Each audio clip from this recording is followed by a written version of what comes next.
যেটো অৱস্থা হৈ আছে এই অৱস্থাটোত মানে কোনেও একো ক'ব নোৱাৰা ধৰণৰ পৰিবেশ এটা হৈ আছে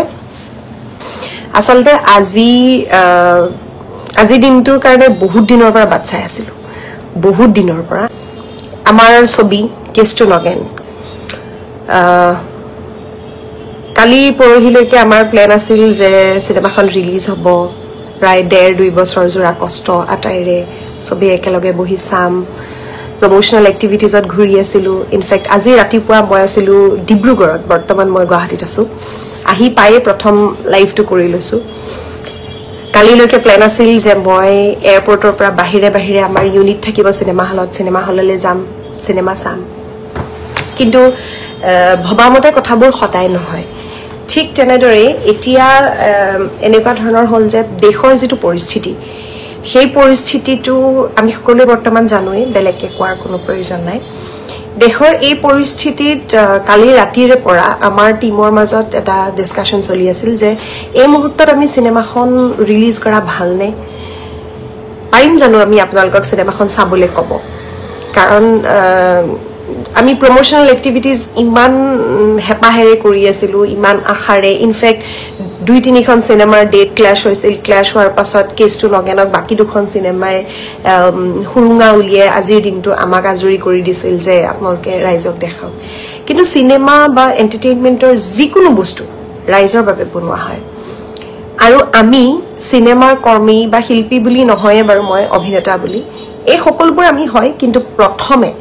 আমি ভাৰতীয় নাগৰিক আমি দেশ প্ৰথম আমাৰ বাবে সদায় গতিকে এনেকুৱা এটা অৱস্থাত আজি দুপৰীয়া আমাৰ এটা সিদ্ধান্ত লোৱা হল এটা কালেক্টিভ ডিসিশন লোৱা হল যে সিনেমাখন আমি আৰু এতিয়া আজিৰ দিনটোত মুকলি নকৰো আমাৰ দুইজন প্ৰডিউচাৰ জামানদা আৰু হামিদদা দুইজন প্ৰডিউচাৰক আমি এটা প্ৰশ্ন কৰিছিলো যে ইতিমধ্যে যেহেতু হল বুক হৈ গৈছে ইতিমধ্যে গুটেই হৰ্ডিংছ লাগি আছে এখন হৰ্ডিংৰ কিমান পইচা দিব লাগে মান্থলি তেওঁ কিমান দিনৰ পৰা হেখিনি বুক কৰি থৈছে গতিকে হেখিনি কি হ'ব দুইজনে একে আখাৰে কৈছিল জামানদাই কৈছিল যে মই বিয়াৰ কৰিম কাৰণ দেশৰ ইমান সংকটজনক অৱস্থা এটাত সিনেমা ৰিলিজ কৰাতকে আগত আমি চিন্তা কৰিব লাগে যে আমি আমাৰ হেনা সকলৰ লগত থিয় দিব লাগে আমি আমাৰ যি কৰ্তব্য হেয়া কৰিব লাগে নাগৰিক হিচাপে বৰ্তমান সময়টো উৎসৱ পাৰ্বণ ফুৰ্তি আনন্দৰ নহয় কিন্তু তাৰ লগতে দুখো লাগিছে যে এটা টিম যাক নতুন লৰা ছোৱালীয়ে বৰ হেপাহেৰে বৰ আদৰেৰে কৰা সিনেমাখনৰ একেবাৰে শেষৰটো খোজ আছিল আজি একেবাৰে শেষৰটো কাৰণ যেতিয়া পেহেলগাম এটেক হৈছিল আমিতো জানা নাছিলো যে 9 তাৰিখে এনেকুৱা এটা সিচুৱেচন আহিব বা আমিতো জানা নাছিলো যে পেহেলগাম এটেক হ'ব তাৰ পাছত যে আকৌ সিচুৱেচন এনেকুৱা হ'ব তাৰ পাছত যে মক ড্ৰিল হ'ব ওৱাৰৰ কাৰণে ইমানখিনি আগবাঢ়ি যাব হিমানখিনি আমিও জানা নাছিলো সেই কাৰণে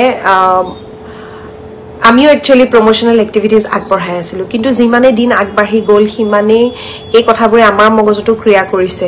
কৰি আজি একেবাৰে শেষত এটা সিদ্ধান্ত লোৱা হল যে কেষ্টু নগেন আজি যিমান হলত আছিল সব হলৰে শোজ কেনসেল কৰি দিয়া যাব হেতু আমাৰ ফালৰ পৰা ডিসিশন লোৱা হল কোনো ধৰণৰ আমাৰ ওপৰত বাধ্যবাধকতা নাছিল যে সিনেমাখন ৰিলিজ কৰি দিলে কিন্তু আমাৰ মানসিকতাই আমাৰ দেশৰ প্ৰতি থকা দায়িত্ববোধে নকয় যে আমি আজি সিনেমা ৰিলিজ দিব লাগে কাৰণ সিনেমাখন ৰিলিজ দিলে নহব সিনেমাখন চাবও লাগিব আৰু সিনেমাখন চাবলৈ দৰ্শকক মাতিবলৈ বা আমাৰ নিজৰে সেই মাইন্ডসেটটো বৰ্তমান নাই গতিকে আমি ডিসিশন লৈ কেষ্টু নগেন বৰ্তমান সময়ৰ কাৰণে ড্ৰপ কৰি দিয়া হল সিনেমা হলৰ পৰা প্ৰত্যেকটো শো কেনসেল কৰি দিয়া হল বুক মাই শোত যি সকলে ইতিমধ্যে বুক মাই শোত বহুত মানুহে বুক কৰিছিল আপোনালোকে চিন্তা নকৰিব যি সকলে বুক কৰিছিল প্ৰত্যেকটো হলে আপোনালোকৰ টিকেটৰ পইচা ৰিফান্ড কৰি দিব হেয়া ইতিমধ্যে কৰা হৈছে বহুত হলত আৰু hopefully দিনবোৰ সোনকালে ভাল হ'ব হোপফুলি আকৌ ভাল সময় আহিব ইতিমধ্যে আজিৰ পৰা যেহেতু বিহু শ্ব'বোৰো কেঞ্চেল কৰি দিয়া হৈছে গতিকে মই এবাৰ এটা বিশেষ কামত ব্যস্ত থকাৰ বাবে বিহু শ্ব' কৰাও নাছিলোঁ আজি মোৰ ডিব্ৰুগড়ত বিহু আছিল প্ৰথম আৰু শেষ বিহু এইটো বৰ্ষৰ প্ৰথমখন আৰু শেষৰখন বিহু গতিকে বিহু শ্ব'জো কেঞ্চেল কৰা হ'ল তাৰ লগে লগে বৰ্তমান যেটো পৰিবেশটো বৰ বেলেগ ধৰণৰ হৈ আছে হেকাৰণে আমি সিনেমাখন ড্ৰপ কৰি দিলো আৰু এয়া আমাৰ নৈতিক দায়িত্ব বুলি ভাবো এয়া আমাৰ আমি সিনেমাখন বনাইছো সিনেমাখনত জড়িত হৈ থকা শিল্পীসকলৰ মানসিক কষ্ট হৈছে কিন্তু একে সময়তে আমাক ভালে ৰাখিবৰ কাৰণে সীমান্তত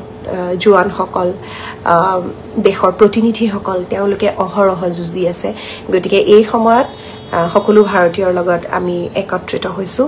ভাল দিন আহিব যেতিয়া ভাল দিন আহিব তেতিয়া কেছ টু নগেন আমাৰ বৰ হেপাহৰ বৰ মৰমৰ সিনেমা এখন এই সিনেমাখন আমি আপোনালোকৰ ওচৰলৈ লৈ যাম আৰু স্পেশালি কেছ টু নগেন সিনেমাখন আচলতে এখন কমেডি আৰু সাসপেন্সৰে ভৰা সিনেমা হাঁহিবলৈ এই মুহূৰ্তত হয়তো কাৰো মন যোৱা নাই মন খুলি হাঁহিব হয়তো আপোনালোকেও নোৱাৰিব এতিয়া ঘৰতে হওক বা সিনেমা হলতে হওক কিন্তু কেছটো নগেন আমি সাজিছিলো আপোনালোকক হহুৱাবৰ বাবে মনোৰঞ্জন দিবৰ বাবে কিন্তু সেই মনোৰঞ্জন আৰু হাঁহিৰ সময় হয়তো এতিয়া নহয় সেয়েহে আমি যেতিয়া সময় আহিব তেতিয়া কেছটো নগেন আপোনালোকৰ ওচৰলৈ আকৌ লৈ আহিম বহুতে বাৰু লাইভটো চাই আছে কিন্তু মই নাজানো কিয়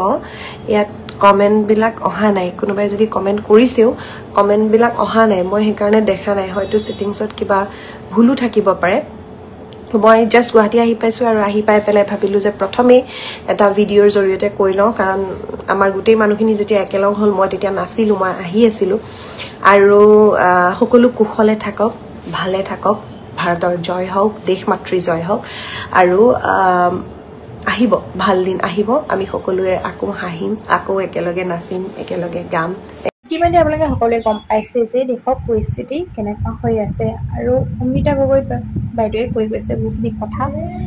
কাৰণ কেছটো নগেন নামৰ চিনেমাখন এতিয়া কোনোবাই চাবলৈ ক'বলৈ আৰু তেওঁ সাহস হোৱা নাই কাৰণ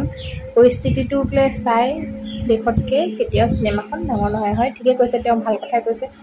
তেওঁ এগৰাকী অভিনেত্ৰী হৈ যিখিনি কথা কৈছে সঁচাই শলাগিবলগীয়া কিমান কষ্টত কিমান দিন বাট চাই আজি 2 বছৰ দিন বাট চাই এখন চিনেমা উলিওৱাৰ পাছত আজি যেতিয়া তেওঁ ৰাইজক ক'ব পৰা নাই